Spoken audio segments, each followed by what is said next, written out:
بسم اللہ الرحمن الرحیم۔ شروع اللہ کے نام سے جو بڑا مہربان نہایت رحم والا ہے۔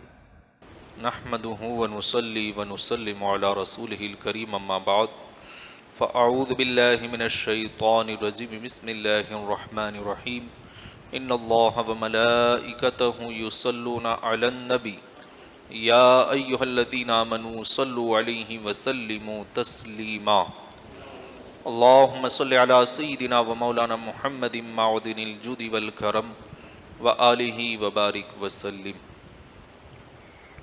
رسول اللہ صلی اللہ تعالیٰ علیہ وسلم کی بعثت سے پہلے عرب کے حالات کیا تھے، اور زمانۂ جاہلیت میں بھی اہل عرب کے اندر کچھ خوبیاں تھیں، جن خوبیوں میں سے دو خوبی میں نے آپ کے سامنے بیان کی کہ زمانۂ جاہلیت میں بھی اہل عرب فہم و فراست میں بہت آگے تھے،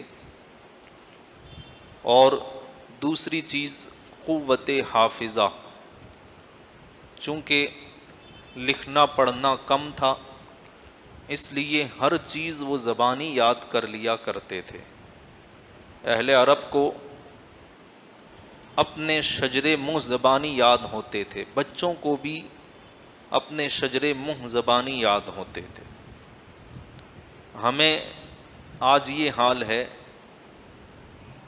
کہ اپنے والد کا نام یاد ہوتا ہے، دادا کا نام یاد ہوتا ہے، زیادہ سے زیادہ لوگوں کو پردادا کا نام یاد ہوتا ہے، اس سے زیادہ لکڑ دادا کا نام یاد ہوگا، لیکن پھر اس کے بعد معاملہ ختم ہو جاتا ہے۔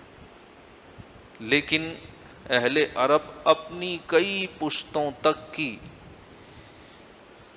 تاریخ بھی یاد رکھتے، ان کے نام بھی یاد رکھتے، بلکہ انسانوں کے شجروں کی بات تو الگ ہے، جانوروں کے نام وہ رکھتے اور ان کے شجرے بھی انہیں یاد ہوتے کہ کون سا جانور، چونکہ ان کے نام ہوتے تھے۔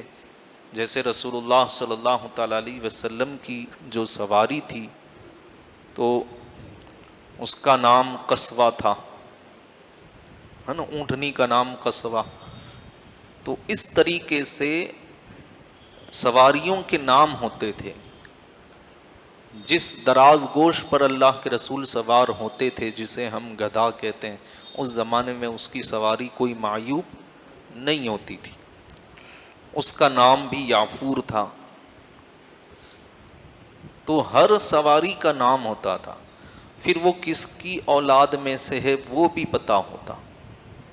تو اتنے وہ یادداشت والے تھے کہ انہیں جانوروں کے نسب بھی یاد رہتے۔ اور پھر میں نے ان کی سخاوت بتائی کہ زمانہ جاہلیت میں بھی اہل عرب بڑے سخی تھے۔ آج رشتہ داروں میں سے کوئی مہمان اگر ہمارے یہاں آ جائے تو ہماری گھر کی خواتین منہ بگاڑتی ہیں۔ عرب والے زمانہ جاہلیت میں اتنے زیادہ سخی تھے کہ نہ جان نہ پہچان، کوئی قافلہ وہاں سے گزر رہا ہے، نہیں پتا یہ کون لوگ ہیں، رشتہ دار ہیں کہ کیا، بس وہ قافلے والے وہاں سے گزر رہے ہیں، ان سب کے کھانے پینے کا انتظام کرتے۔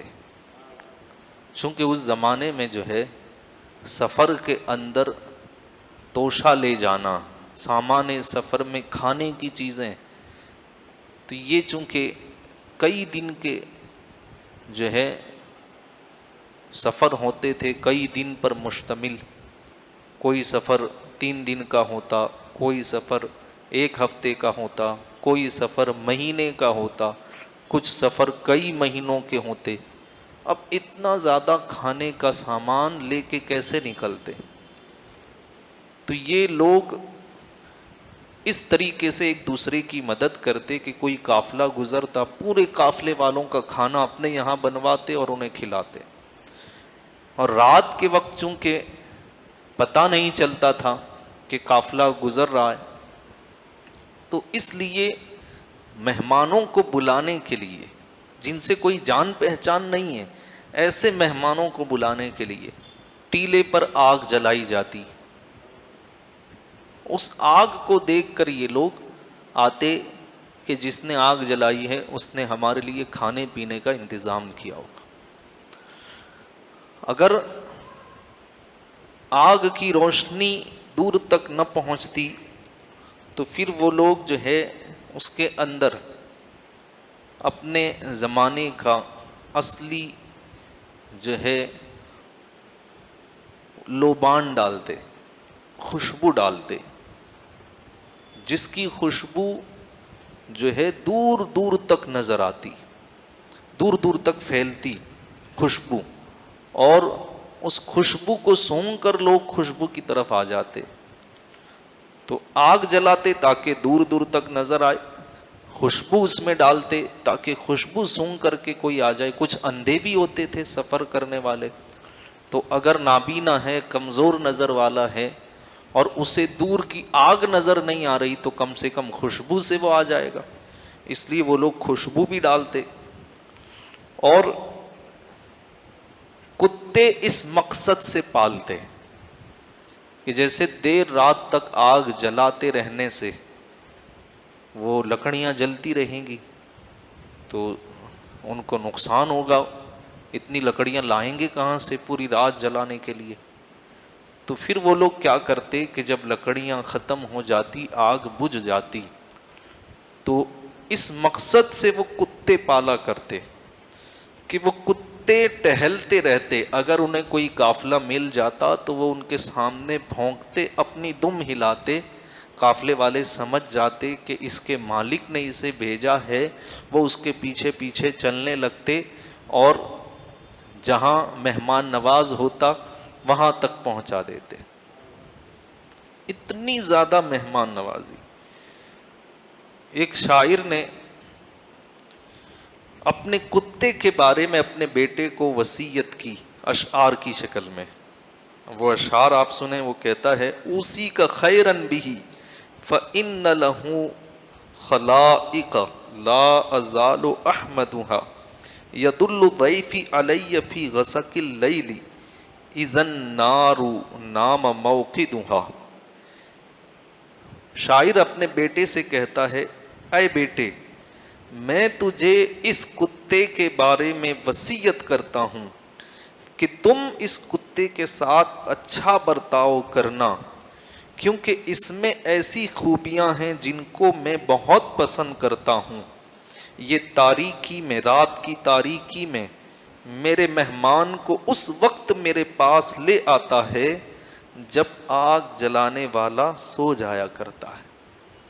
جب آگ جلانے والا آدمی تھک کر کے سو جاتا ہے اور مہمانوں کے آنے کا اب جو ہے چانس نہیں رہتا، موقع نہیں رہتا، اس وقت جو ہے یہ مہمانوں کو لے کر کے آتا ہے. تو مہمان کو لانے والے کتے سے اتنی محبت. تو ایسی سخاوت تھی ان کی. سخاوت کا ایک واقعہ میں آپ کے سامنے رکھوں. اہل عرب کی سخاوت سن کے آپ بھی تعجب کریں گے. فزاری قبیلے کا ایک شخص عملیہ، وہ راہ گزر رہا تھا. اس کا گزر اپنے قبیلے کے ایک شخص کے پاس سے ہوا جس کا نام ابن عنقا تھا. وہ گھاس کاٹ رہا تھا.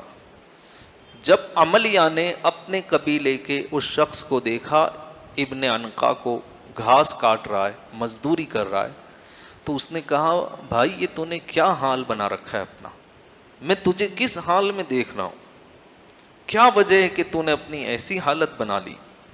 اس نے جواب دیا: گردش زمانہ، زمانے کے بدلتے حالات نے مجھے یہ کرنے پر مجبور کر دیا. دوسری چیز، بھائیوں کی معذرت. ایسے وقت میں بھائیوں کو میری مدد کرنی چاہیے لیکن انہوں نے بھی معذرت کر لی، ہاتھ اٹھا لیے.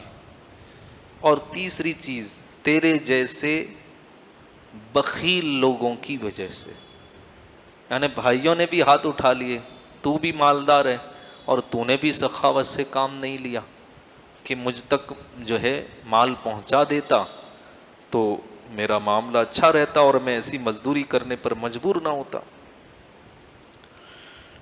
یہ سن کر اس عملیہ شخص نے جواب دیا کہ بخدا یعنی خدا کی قسم کل سورج طلوع ہونے سے پہلے تم ہماری طرح ہو جاؤ گے، یعنی جیسی میری حالت ہے ویسی تیری بھی ہو جائے گی کل سورج نکلنے سے پہلے.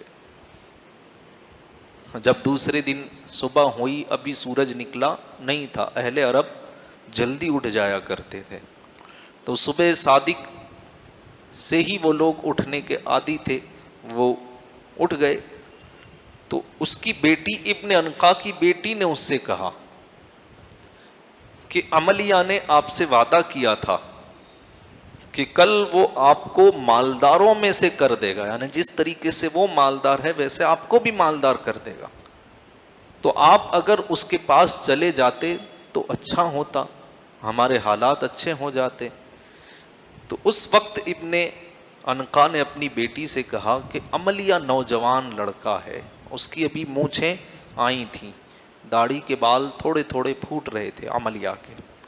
تو ابن عنقا نے کہا کہ عملیہ ابھی نوجوان ہے، جوانی کا خون جوش مار رہا تھا، اس لیے کل اس نے ایسا دعویٰ کر دیا، مجھے نہیں لگتا کہ وہ کچھ کرنے والا ہے. ابھی یہ دونوں باپ بیٹی آپس میں بات چیت کر رہے تھے کہ انہوں نے دیکھا کہ صبح صادق کا جو سورج نکلنے سے پہلے سویرا ہوتا ہے، اس سویرے میں انہوں نے دیکھا کہ اونٹوں کی قطار ان کی طرف آ رہی ہے، بکریاں ان کی طرف آ رہی ہیں، کچھ غلام کچھ کنیزیں ان کی طرف آ رہے ہیں، اور ان کے پیچھے وہی عملیہ چلتے ہوئے آ رہا. جب یہ قریب پہنچا اس عملیہ نے کہا کہ اے ابن عنقا یہ سب میرا مال ہے، یہ کل میری جائیداد ہے. اس کے پاس کچھ درہم و دنانیر بھی تھے، چاندی کے سونے کے سکے بھی تھے، وہ سب اس کے سامنے رکھ دیے اور کہا یہ کل میری جائیداد ہے. میں نے کہا تھا کہ کل تم ہماری طرح ہو جاؤ گے تو میں اس میں سے آدھا مال تجھے دیتا ہوں، جیسے اونٹ آدھے تو چاہے رکھ لے، آدھے مجھے دے دے. جو گائے بیل آدھی تو رکھنا چاہے رکھ لے، آدھے مجھے دے دے. بکریاں آدھی تو رکھ لے، آدھی مجھے دے دے. درہم و دینار آدھے تو رکھ لے، آدھے مجھے دے دے. اس طرح اس نے اپنی کل جائیداد کا آدھا حصہ اس شخص کو دے دیا. بتاؤ ایسی سخاوت کرنے والا آج ہمیں ملے گا؟ اتنے زیادہ سخی. اور پھر حاتم طائی، اس کی سخاوت تو بڑی مشہور ہے. اس کے 2 واقعات حاتم طائی کے انشاءاللہ آئندہ کل میں بیان کروں گا. بڑے عجیب و غریب ہیں یہ بھی واقعات. حاتم طائی ویسے ہی مشہور نہیں ہوا، اس کی سخاوت بھی بہت زیادہ تھی، تو انشاءاللہ اس کو میں بیان کروں گا. حاتم طائی حضور صلی اللہ تعالیٰ علیہ وسلم سے پہلے تھا. اس کے لڑکے نے بھی حضور صلی اللہ تعالیٰ علیہ وسلم سے ملاقات کی، اس کی بیٹی نے بھی حضور صلی اللہ تعالیٰ علیہ وسلم سے ملاقات کی ہے حاتم طائی کے. تو حاتم طائی کا واقعہ انشاءاللہ میں کل بیان کروں گا. اللہ تبارک و تعالی ہم سب کو سیرت رسول سن کر کے اس پر عمل پیرا ہونے کی توفیق عطا فرمائے. السلام علیکم ورحمۃ اللہ وبرکاتہ.